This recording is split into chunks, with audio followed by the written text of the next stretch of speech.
Hi, my name is Sridhar Rangan. I'm the festival director of the Kashish Pride Film Festival, which is having its online edition from August 15th to September 15th. And today we are absolutely delighted to speak to a wonderful director, Panta Mosleh, who has made this amazing film, Pride and Prayer, which she has generously consented to screen at our online edition. Panta Mosleh is a graduate from Groundling School of Comedy in Los Angeles and a recipient of the 2021 SNL Scholarship. Panta is a queer Muslim, Middle Eastern, West Asian, Canadian director writer who has worked in Hollywood as a director, writer, and actress. Wow. And more to come now. She's an alumni of the Women in Directors Chair, Real World Warner Brothers Access Producing Program, NSI Eve Development Program, Sundance Writing Program for Television Program. Wow. And Sundance Directing Program. Ooh. Real World Emerging Top 20 Writers in Canada program, the Netflix Diversity of Voices program, wow, and Amazon MGM Writing program. How do you manage to do all this? We'll talk to you about it for sure. She has directed 4 movies for Hallmark, A&E, Lifetime, and TF1. Her half-hour comedy Pass the Salt. Panta recently finished the Observer Director position on Wild Cards and is in line to direct an episode next season. Wow, we are all waiting for it to happen. In the film Pride and Prayer, which is part As of a this queer Muslim Kashish woman from program, Iran, I filmmaker have Panta struggled with my turns the faith camera and inward, believed that Allah navigating would the hate me for complexities of who her I dual am. identity as a queer Shortly Muslim. after my mom Through discovered I was candid queer, interviews, we intimate self became reflection, estranged. and encounters with others who share a struggle, Panta seeks to reconcile her identity with her efforts to reconnect with This her is faith. my journey, The journey truly becomes a powerful accepting who I exploration of am, love, acceptance, finding and my the need for evolving boundaries of validation tradition within as she confronts myself. the question, can one truly belong to both worlds? So Nishtha will take charge and ask these questions. Nishtha Nishant is a trailblazing transgender bioanalyst, DEI leader, and equal rights activist dedicated to fostering inclusivity. Currently, the manager of diversity, inclusive equity, and inclusion at the Lalit, which is also one of the sponsors of the online festival. Thank you, Nishtha, for making it happen. She has served as interim CEO of the Tweet Foundation and as a government appointed expert for Garima Group, a shelter for transgender individuals. Passionate about meditation, cycling, and social justice, she champions equity by driving meaningful conversations and building inclusive environments in both professional and public spheres. Wow, we have two illustrious people together. It's got to be really amazing to watch you both speak to each other and talk about the film, talk about the issues in the film, talk about the identities. So over to you, Nishtha, for having the conversation. Thank you. Thank you so much, Sridhar, for that brief introduction. Panta, thank you for joining us at Kashish 2025 online festival. So let's begin at the heart.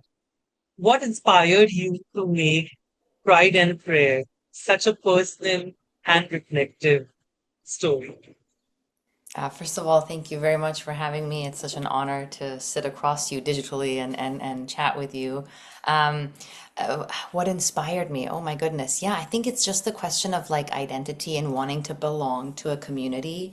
And I've always had questions, like growing up in a family where my father's like conservative Muslim and in a country who practices, I guess, at least the government is run by like a little bit of like let's call it a radical, strict Muslim rules.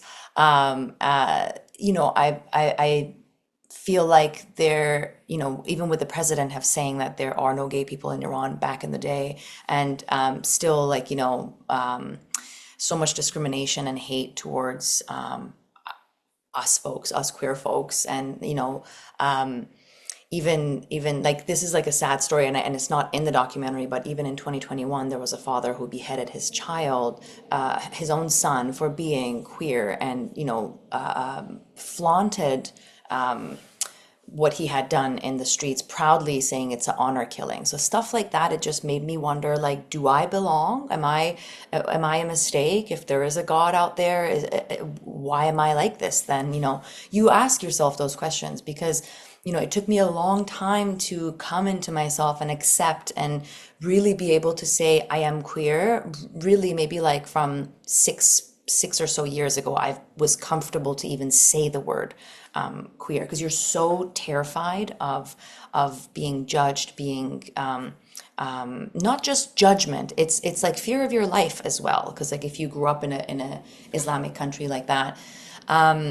So I just kind of was like, okay, maybe in Canada there is a community for me, and so I went on this journey to learn about, is there a place for us in Islam, or is there not a place for us in Islam? And narratives are very different than documentary. Like I come from a narrative world where the story's planned, and if you want a happy ending, you can have the happy ending. But documentary is not planned; it's real, and you may not always get the answers that you hoped for. Like I had a treatment, and I'm like, in my head, I'm like, this is going to happen. And at the end of the treatment, I'm like, yes, I'm going to find the community. I'm going to belong. Everything is great. And the reality of it, the stark reality of it, is we're not accepted. And whether people want to admit it openly or not, queer folks are not accepted in Islam. It's against the religion. It's against the belief of the God, and which was a sad a discovery that I had. And but nonetheless, it was a beautiful journey, right? Like the destination may not have been what I wanted to reach, but I think the journey itself was beautiful. Connecting with my dad, it was off camera, and connecting with my mom. I finally came out to my dad this last during the filming of this project is when I came out to my dad. Sadly, off camera, because he didn't want to be involved, because he still lives in Iran, and he's like, a devout. He's not a judgmental person. He's a wonderful human being, but I think he also has his beliefs, and he doesn't have to agree with me, but I think he respects my life choices, which was a really big thing. And yeah, it was the reasoning was I wanted to find community. I wanted to learn about myself, reconnect a little bit with my mom and my dad, and I think that I achieved, but the community finding, I have yet to find a community that is like big and accepting. And there was a mosque in Toronto that was a queer Muslim mosque. Because of safety issues, it shut down. There was recently in the news, as we saw, a Muslim imam that came out and he was shot dead. So the reality of it is, sadly, as much as we want to be happy and find our community, it's hard to find.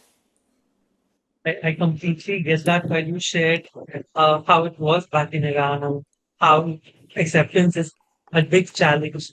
Here in India as well, before decriminalizing Section 377, we were in that period, so we completely resonate with how your experience has been.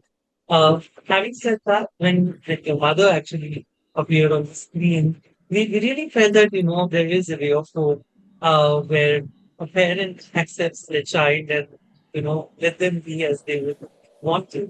And we thought that at some point your father would also get in touch with your identity. But you speak about the tension between queerness and faith. So what part of that journey challenged you the most? And what surprised you? Yeah, the tension between queerness and faith, and what was a challenge. I think the challenge was because it was mostly in the case that I wanted it to align. I wanted it to be like, oh my God, God created me this way, and I belong, and I want to believe, because you want to have community and you want to believe in some sort of like higher power, and in every religion, there's some sort of higher power that folks believe in, whether it be like Allah or something else, whatever the title is. And you want to reconnect with it if you can. And I think my struggle was like, okay, if we are made in the same image as God, as the Holy Book says, then why am I not accepted as I am? Because I am this way. It's not a choice. I'm born this way. I live this way. It's my lifestyle. It's my thought process, my emotions, my everything. And so that was, I think, the biggest challenge of trying to find someone, that calling and searching and meeting and trying to find someone to be like, yes, here's the answers you were looking for. And that didn't happen. So I would say that was the biggest challenge. Other challenge, yeah, with fate and queerness, I think it's just they unfortunately don't go hand in hand, in at least in Islam is what I've noticed, at least through my filming process. There are folks that are queer and Muslim, and that's where I did find community where I could, the folks that I interviewed, and they're open about it, and they've grew up in an Islamic country, but I noticed they also kind of veered away from being religious because they didn't find their community within that.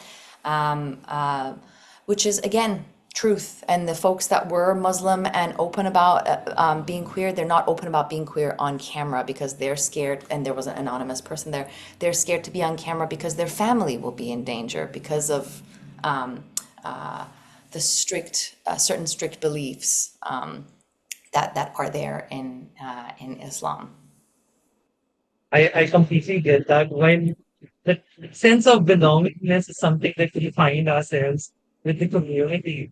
You also mentioned about feeling distant from your faith and being longing for the spiritual connect. How do you see belongingness now? Oh wow, honestly speaking, that's a deep question. I think I can have a connection with the higher power, with God, without it having to be through a book and through certain rules. I think like I could still speak to God or pray to God if I need to, if I have something. Because when an emergency thing happens, instantly you start praying. It's just like a automatic reaction. So I think that's there. But whether it's like specifically with the book, with Iran, with Islam, I can't say that I've fully connected with the faith. And I try to. I distanced from it because I noticed that it doesn't accept me. But I'm trying to reconnect. I was trying to reconnect from it to it with this journey, and it was tough. It was tough because the mosques and the imams and the everyone is saying it's wrong. You don't belong. It's wrong. You can't be who you are. And so, am I going to listen to them and say, "Oh my God, I shouldn't be existing," or do I accept myself and then just figure out my relationship with the higher up power, the God, And I think I'm choosing the latter. I choose to still believe that there is a higher power. Someone is watching over us. Someone maybe created all this stuff, whether you want to call it universe, you want to call it God, you want to call it a different title. There's some sort of higher power, at least in my belief. But whether I've reconnected with the faith, I think it's been a tough one. Like I've reconnected with my father, who's very faithful, and he accepted me. And I've reconnected with my mother, who is absolutely not faithful. She's not faithful. I mean, she's not religious, and but she grew up in a very strict Muslim house, and she kind of sort of accepted me. It's still like kind Course, of sort yes. of because yeah, at surface level she's for sure accepted me, but underneath I think she still thinks it's some sort of like maybe you're born with a chemical imbalance or like some sort of like internally truly she feels like it could be like I don't want to say the word, but it could be like some sort of like disease or a shortcoming that you didn't have I'm like, well, she's trying. I get that. Well, for parents, there would be layers of acceptance underneath and at the surface. What matters is love. I Yes. remember your mother did mention that she is not so much religious belief. While you tried to enter into a mosque while filming this documentary, I know there was a bit of a resistance that you experienced.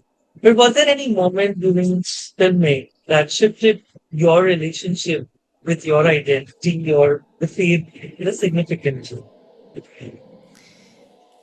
Was there a moment in the film that shifted my relationship with the religion? Yeah, I think it was at the end. It was at the end because I was so hopeful in the beginning. And then I think towards the end, again, if we're being super candid and honest, because, documentaries are that vulnerability, honesty, candidness. I don't think I shifted towards reconnecting and being tight with the religion, unfortunately, because it does not accept me. And that's I think at the end of it, I think that's where I kind of like realized I'm like, okay, maybe it's not for me. I'm not sure. But I certainly tried. I certainly tried. I went with my dad even to Mecca, to see if that would stir any feelings and emotions and wanting to reconnect. And I think it was more of like wanting to reconnect with my family and get the love and acceptance from them rather than the book and the religion. I think it was more, my dad knows now, he loves me. My mom knows she loves me. And I can talk to God with whatever. I don't have to speak Arabic to God for God to understand. I can speak Farsi. I can speak, Japanese if I want to, because I speak Japanese, by the way. Random That's fact. amazing. Yeah, I lived there 7 years. But it's just a thing that I think maybe spirituality grew within me, but I can't say that I became this like devout Muslim. But I definitely feel spiritual because like, and I've always felt that way because when I lived in Japan, as I mentioned, for 7 years, I would go to the Buddhist temple because I'm like, okay, if this is the house of God here, then let me go pay respect to God, here and talk. And it could be that we're all maybe saying hi to the same God. I don't know. Pardon? That God resides within us and we need to worship the God that exists within us. So a Yes. lot of us, want to worship the God outside our own selves. However, the conflict with the one within and outside is an ongoing one where we are struggling to Yeah. accept our own identity and just be our authentic self. Sorry, I interrupted you, but would you like to continue, Grace? No, no, no, that was it. That was it. I think you hit the nail on the head and you're exactly right. It's the conflict with the God inside and outside. And I think I chose to accept who I am. I'm not harming anybody. I'm living my life. I feel like as long as you're not living your life in a way that you're harming other people, live it the way you want to live it. And it's your life. It's between you and your private partner or whoever you're with. And if you believe in God, then it's between you and your God. It's not anybody else's business to judge you or say anything for you. And I think it'll be nice when comes a day where we don't even have to say, hi, I'm Panta, I'm queer. I'm just Panta. You know what I mean? It's not like if folks come and say, Yes. hi, I'm straight. Like, why do you want to know? Because even now, if you see, at least in Canada and US, a lot of these like funding bodies now ask you these private questions like, oh, are you queer? What kind of queer? Do you like, excuse my language, do you like penis or vagina? But what kind do you like? I'm like, oh my God, these are such private questions. Why are you asking me? You don't ask this from straight people. So the goal is that there comes a day where everybody just accepts each other as they are, themselves as they are, and whatever faith you want to believe in, believe in. As long as you're not harming other people, everything is between you and God, I think. I completely agree with you. And who are we to judge someone? I mean, Yeah. of course, whoever wants to identify themselves as, we just need to respect them. And we just need to Yes, let them be without thinking the otherwise. Well, Panda, exactly. Pride and Fair feels like a personal diary. How did you navigate vulnerability versus privacy in sharing your story on screen? Oh my God, it was really tough. I feel like it's my first ever documentary. I come from a narrative world where I do TV, movies, and so that one, the story's set and it's there and it's vulnerable, but it's very, again, it's TV movie, so it's still surface level and it's not so personal to me. This one, I would say it's not like the most cinematic story, but it's a very personal and vulnerable story, and it was scary, to be honest, to put it out there because I'm like, oh my God, what if I get targeted, or what if, like, because I'm talking about something not a lot of people might want to, you know, um, might not agree with, or might not will look down on.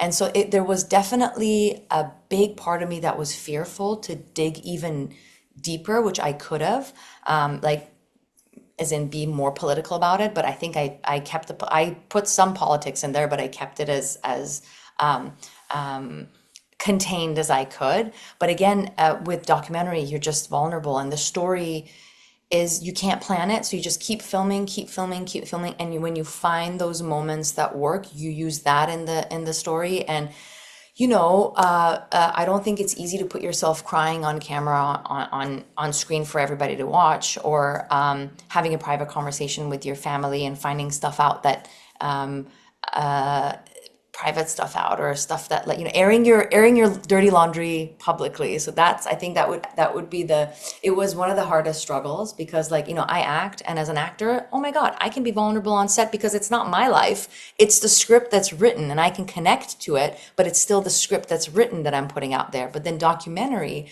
it's my life, elements and stories, and bits that I'm putting out there, that feels a little, like, it feels like so open. So it's very scary, but I think, again, it was a beautiful journey, and I wouldn't change it for a thing.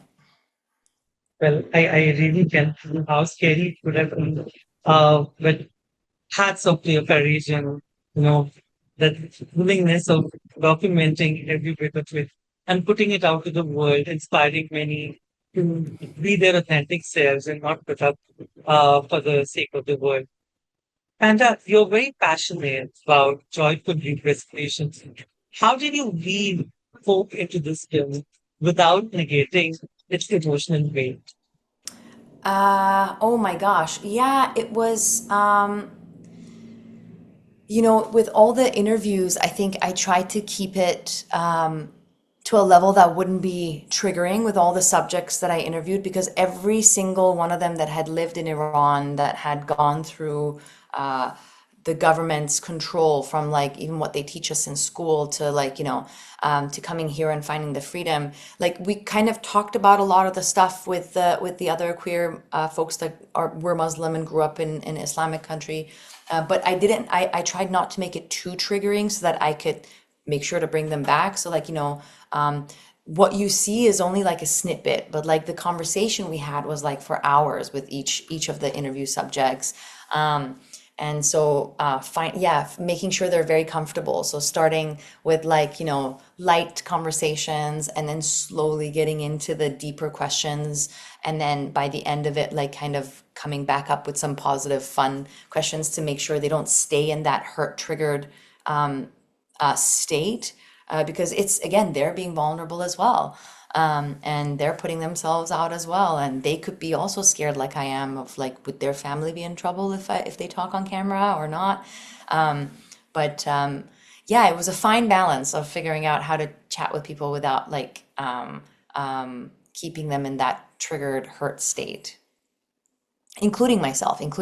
Like, I would, sometimes there was hurt and there was tears in the documentary, but it's a part of life. It's a part of reality, and not everything is smiles and rainbows, even though rainbow is our sign of the way we live. But not everything is sunshine and rainbows. And I'm sure that there must have been a lot of self work and self care that must have been involved in the process. Uh, and our queer Muslim narratives are very rare to be seen on screen. What does it mean to you add your voice to this growing space?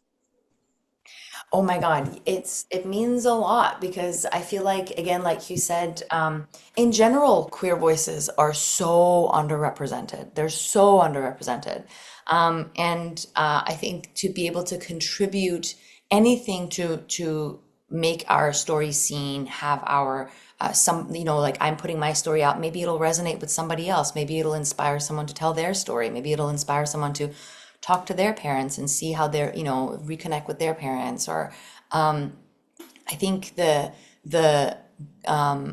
the goal for this was for my journey, but also I think part of it is, can I inspire somebody else? Because I've seen other shows like Rami, or, like, and I'm like, oh my God, this is great. They're touching on subjects that no one is talking about. And so what can I do to also contribute to this? I'm a filmmaker. I have a platform. I have a voice. And how do I express it, and contribute to this growing voices of queer folks, and queer and Muslim folks that are Muslim, or folks who grew up in Muslim backgrounds, or folks who are queer and are interested in being Muslim. It's just, maybe it'll give everybody a different answer. Like, everyone's going to watch this movie and take something different from it. Somebody might say, oh my God, I want to be Muslim. Oh my God, I don't want to be Muslim. Or it's a conversation starter. But other than that, I think, with this documentary, yeah, it was just beautiful to see that there are supportive people and there are unsupportive people. Like it's like that in every religion, I think, and it's like that in the world. Um, and I hope I get to find more supportive folks that will help me build the community more. And I am making more stories with queer and Muslim voices. Like I have a half-hour comedy series that has got funded, and we're going to go to camera the fourth quarter of the year. That one is about a queer Muslim girl who falls in love with a queer Jewish girl. They have to figure out how to navigate their families and each other's cultural differences, but they love each other at the end of the day. And I think that's kind of like the common thing. Love hopefully overcomes everything. That sounds very interesting. In fact, that was going to be my last question to ask you. However, I'm just going to add some more. As an actress, has it been easy for you to get uh, roles easily in other films, or has it been challenging?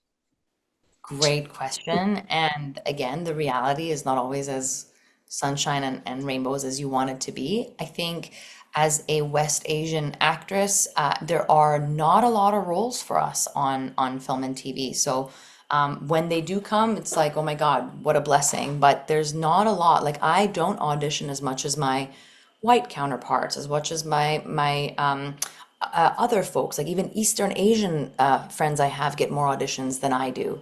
But when I do audition and the role is right, I'm very lucky, knock on wood, that I end up booking them. And I had a wonderful year last year. I booked a lot of shows, and this year started really well as well. And then I've been directing, and I'm pinned for season 2 of a show that I did last year. My character is coming back, and so. Is it easy? No. Is there a lot of roles for me? No. But am I giving up? No. I don't think I'll ever give up. I think film is what I was truly, I believe I was born to do. And whether it be behind the camera, in front of the camera, I only have film as my job. And I've been very lucky to get a lot of roles, which a lot of people don't tend to get in Canada. Or in the US, in Hollywood in general, it's tough to get for us. Like if I was in Iran, I would probably be thriving, and if the government wasn't radicalist, Muslim, strict, God bless whoever, but it's just like, it's tough. I think if I was there, if I was in line with everything that they're doing, I could probably have a better career as an actor in Iran because everybody looks like me. And there's more, all the roles are written for folks like me. But here, most of the roles are written for beautiful blonde hair, blue-eyed, let's be honest, white people. Let's be honest. But again, we're breaking through. I think Asia has a voice. I think, with the beautiful breakthrough with like Bollywood films, K-dramas, Japanese movies, and even Iranian movies, I think there is a glass ceiling that's being shattered, and we are getting more attention as Asian filmmakers. And specifically for queer, I think there's, again, not a lot of role for us, but I'm not always auditioning for queer roles. I think we kind of, my agents are kind of good at like finding something that I can play the character well. And that's the truthful answer. Well, kudos to your spirit, and that's queer power that we possess, and we will break through all the ceilings, no matter wherever we want to claim our spaces. So thank you for keeping it up and moving forward and upward. My next question to you is pride and prayer. Where all has it been put in terms of distribution? How is it moving? Right now, we're still in the festival circuit, and it's gotten accepted into RIFA, Vancouver Asian Film Festival, Vancouver Queer Film Festival, and still waiting on a slew of other festivals to kind of come through with their decisions. And I think once the festival route is done, I think I'll keep it in the festival system for about like a year, and then I'll look into distribution. I will probably start looking at like networks like CBC or Crave to see if they want to take it on and license the film. but there's a short version of it, like a half-hour version of the same one, that has been sold to Telus Optic TV. And the title for that one is going to be Queer and Muslim. And that one will come out later in the year, probably like December or early next year. So there is distribution in the process for both the short version and the long version coming soon. That sounds very interesting, and we wish you all the very best. Thank you, Panta, for sharing your story and your heart with us. Pride and Prayer reminds us that identity is not contradiction, it's a coexistence. And that searching, questioning, and reclaiming space is not weakness, but courage. Thank you once again for joining us. We look forward to hosting you again at Kashish 2026. But Thank you. before we sign off, I have one more question to you, Penta. So, Yes. has your family and your extended family members seen the film? What has been their reaction? They haven't seen the film yet, but they've seen bits and pieces on with promotions online. So I had my auntie and uncle in London that I also came out to a couple of months ago in April. And I had another auntie and uncle from Texas that came to visit me, and I also came out to them. And so, they see clips and they're like, "Oh, nice clip," without being too intrusive. And so it was really lovely to have the feeling of, oh my God, I don't have to hide myself from extended family either. And so, because once the film comes out, they're gonna see it. And so, what's the point of hiding it now? And already clips of it are out there, living in the world. Nice. So, thank you for so much for joining in to the conversation, and thank you, Nishtha. You moderated so beautifully, and both of you are such gorgeous people. So, it's a pleasure watching both of you speak to each other. Perfect. Thank you. Thank you so Thank much. you Thank so you. much, Frida. Thank you, Panda. It was lovely interacting Thank you. with you. Looking forward to keeping in touch.